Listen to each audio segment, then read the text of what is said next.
So eto mga sangkay, meron po akong ibabalita sa inyo kung sino talaga ang magiging Vice President ni VP Sara. May impormasyon kasi lumabas.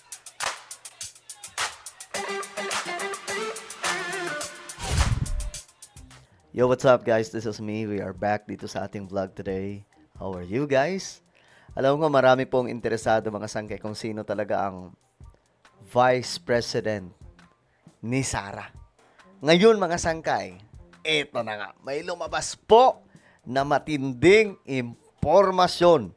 Kasi, di ba nga po, sabi ni Sara, kinukumbinsi pa po niya yung kanyang magiging running mate sa 2028, just in case magiging matagumpay siya sa impeachment complaint. Halimbawa, kasi ngayon mga sangkay, actually effective po yung kanyang declaration na maaga sa pagtakbo sa pagkapangulo. Kasi nga po, dito, mga sangkay, nalaman ng Kongreso na delikado si Sara makabangga just in case na mananalo sa 2028 or dito sa impeachment trial. So, kapag nangyari yun, baka balikan sila, yun ang ikinakatakot nila. At ngayon mga sangkay, lumilitaw na parang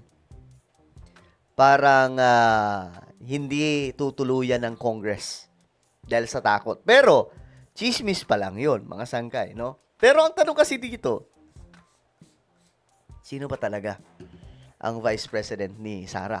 Pag-usapan po natin yan. Anyway, bago tayo mag-umpisa, sa mga hindi pa po dyan nakakapag-subscribe, may kita nyo po yung subscribe button sa baba ng video na to. I-click nyo lamang po yung subscribe, i-click ang bell, at i-click nyo po yung all. Sa mga nanonood naman po sa Facebook, i-follow nyo po yung ating Facebook page. Okay, this is something unbelievable. Ngayon kasi, may lumabas na impormasyon, no? Tungkol po dito kay VP Sara. Na, kung maaalala nyo, si VP Sara, mga sangkay, ay nagsabi, no, nung inambush na tanong, kasi nung interview sa SMNI, mga sangkay, nila Banat Bay, na may mga question, no, na nandun, nasa list, hawak ni VP Sara, bigla pong tinanong, no, nila Banat Bay, sino ba talaga ang Vice President mo? Natahimik muna mga sangkay, parang wait, gumanon muna si VP Sara. Teka lang. Tiningnan po niya yung papel na hawak niya. Wala naman kasi sa listahan niyan dito eh. Yung tanong niyo eh, bigla niyo lang. Pero sabi ni VP Sara, pero ito na.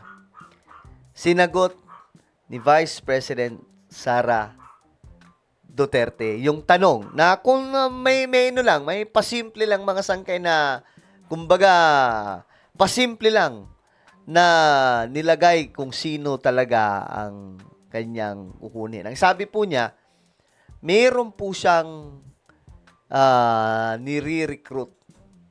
Meron siyang ni-recruit na magiging vice president niya. At ito na nga po ang sabi po niya, mga sangkay. Itong vice president na kukunin niya, ang tututok sa matinding korupsyon sa ating bansa.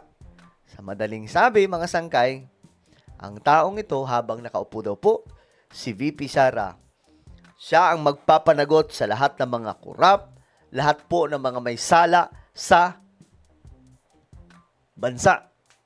Kumbaga, nandun lang siya habang nakatutok daw siya sa, halimbawa, pagpapatakbo ng ekonomiya, pagsasaayos sa ating bansa, pagpapatayo ng mga infrastruktura, etc., mga project, programs, itong vice president niya, wala siyang ibang gagawin kundi ipakulong lahat ng mga korap. Yun yung sinabi niya. Ngayon, mga sangkay, ang sabi po niya, huwag po munang ilabas kasi baka sirain, masyadong maaga. And we all know naman, medyo realidad naman po yun, mga sangkay, because we all know kung paano tumakbo ang politika sa ating bansa. 'Di ba? Ang politika sa Pilipinas masyado pong madumi.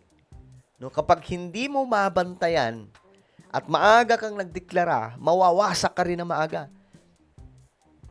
Itong strategy ni VP Sara na maaga siyang nagdeklara ay, kumbaga sabi ng mga political analyst, good strategy or tactic para pumatakot ang Congress.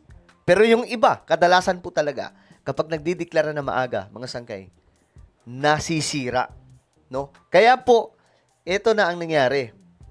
Ayaw niya, gusto niyang protektahan yung nirecruit po niya na tao na siyang tatakbo as Vice President. At ito, mga sangkay, ang impormasyon. Gusto niya malaman kung sino.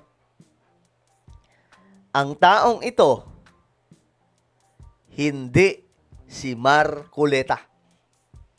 Hindi daw si Marcoleta.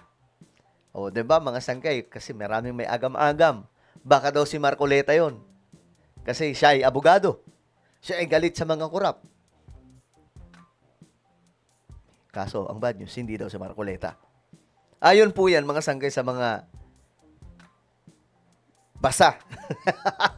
Basta, ayoko munang sabihin, mga sangkay. Basta, malalaman nyo rin. Pero ito pa, tanong, si Amy Marcos ba? Hindi din po.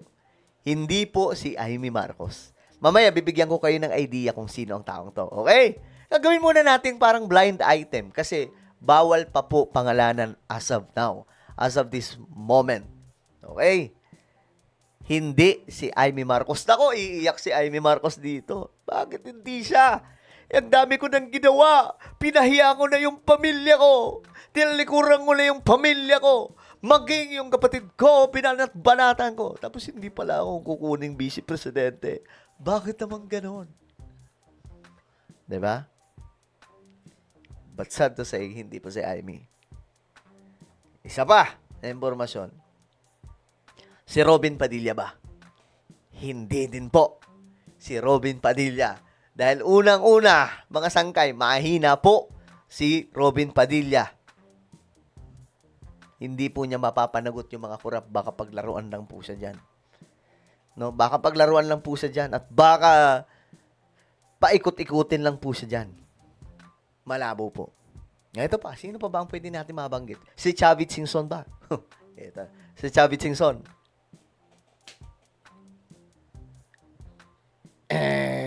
Malabo, mga sangkay. Hindi po si Chavit Singson. Oh, baka kayo may naiisip na dyan.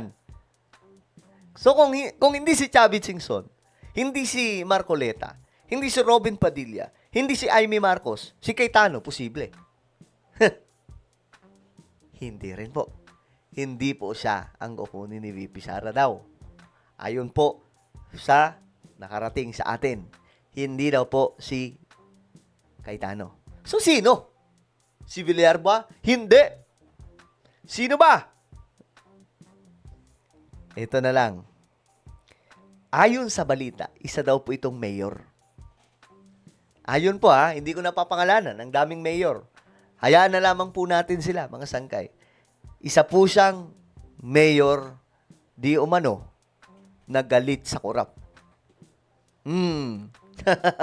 Malamang meron na po kayong idea dyan kung sino yan. Basta abangan po natin ang deklarasyon kung sino ang mayor na to na magiging vice president ni VP Sara. Kasi ngayon, mga sangkay, pinag-uusapan actually, itong information kumakalat lamang po sa loob. Hindi po lumalabas. Kasi bawal pa nga po ilabas. Abangan nyo na lang, mga sangkay. Malay nyo, may ibang mga dito, may media na maglabas or kung sino man. Kasi ngayon, ang iniingatan daw po talaga yung mawasak ang pangalan ng maaga. Kasi si VP Sara lang daw po talaga ang may kakayahan nun na maagang mag-declare pero malakas pa rin. Pero hindi po natin alam, mamaya ma-impeach si VP Sara, edi wala din, mga sangkay. Yun lang naman yun ang chance doon. Kung may impeach si Sara, talagang wala nang pag-asa ang mga Duterte. Pero kung hindi, sigurado na po siyang mananalo dyan. Kung sakasakaling makakalusot siya sa impeachment. Pero ang very interesting dyan, sino ang taong to? Basta ang sabi sa kumakalat na impormasyon, mayor daw po ito. Mayor. Pero, hindi po muna pinapasabi kung anong pangalan. Pero kayo, baka may idea kayo. Ano sa tingin nyo? Sino ang taong ito na gagawin ni Vice President Sara Duterte na VP niya sa 2028 na isa pong mayor? I-comment niyo po sa ibaba ang inyong mga opinion. Meron tayong YouTube channel. Ito po ay Sangkay Revelation. Hanapin niyo po ito ngayon sa YouTube. Kapag nakita niyo na, i-click niyo po yung subscribe, i-click ang bell, at i-click niyo po yung all. Sa mga nanonood po sa Facebook, i-follow niyo po yung ating Facebook page. Alright? So ako na po ay magpapaalam. Mag-ingat pong lahat. God bless everyone.